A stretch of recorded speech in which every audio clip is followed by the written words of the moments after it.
Africa hides cities once filled with gold merchants, diplomats, and stone architects, now erased by sand and jungle.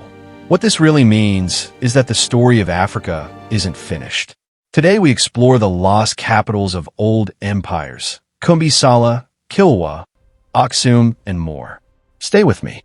Cities eaten by sand, ports consumed by rainforest, empires reduced to whispers in old manuscripts. Welcome to Africa's Forgotten Cities. We begin in Mauritania, near the edge of the Sahara.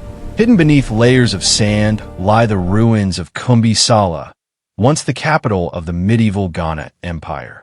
From the 8th to the 11th century, this empire controlled the gold and salt trade routes that linked West Africa to the Mediterranean and the Islamic world. Arab geographers like al-Bakri described Koumbi Saleh as a dual city, one side for the king with officials and treasures, the other for Muslim merchants with mosques and markets. For a long time, the exact location was uncertain. Then, in 1913, French surveys identified ruins near Tikrit that matched the old descriptions. Later excavations revealed walls, courtyards, wells, and ceramics. But the city didn't fall to war. It faded as trade routes shifted and climate conditions changed. By the 13th century, Koumbi Saleh was abandoned and slowly swallowed by the Sahara. Imagine a city once fueled by gold caravans, now reduced to sand and stone. History doesn't disappear.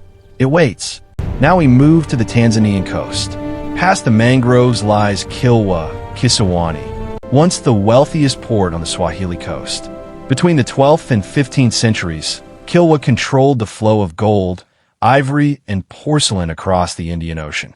Merchant ships came from Arabia, India, and China. Even Ibn Battuta visited and wrote that Kilwa was one of the most beautiful cities he had seen.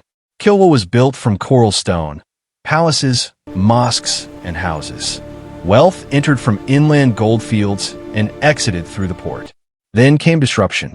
In the early 1500s, the arrival of Portuguese forces destabilized the trade network.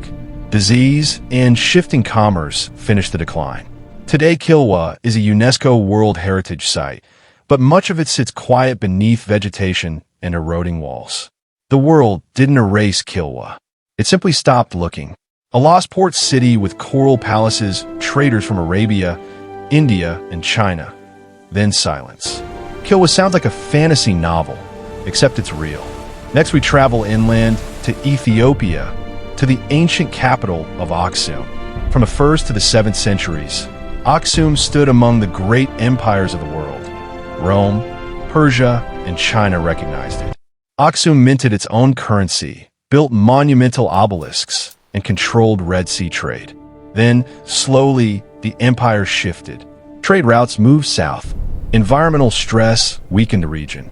New political centers emerged. Aksum wasn't destroyed. It faded. The modern city stands on top of ancient layers, and archaeologists believe more lies buried beneath.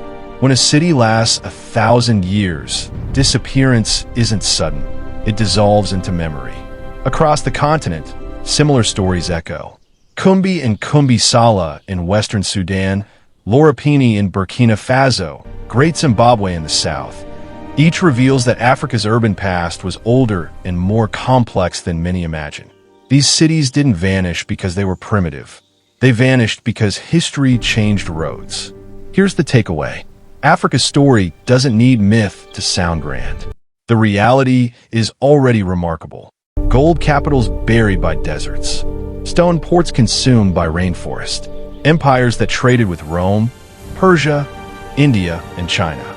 Archaeologists and satellite mapping are still uncovering new sites, and we've only just begun. And if cities like Koumbi Saleh and Kilwa disappeared from global memory for 700 years, what else is hiding beneath the sand and tree roots?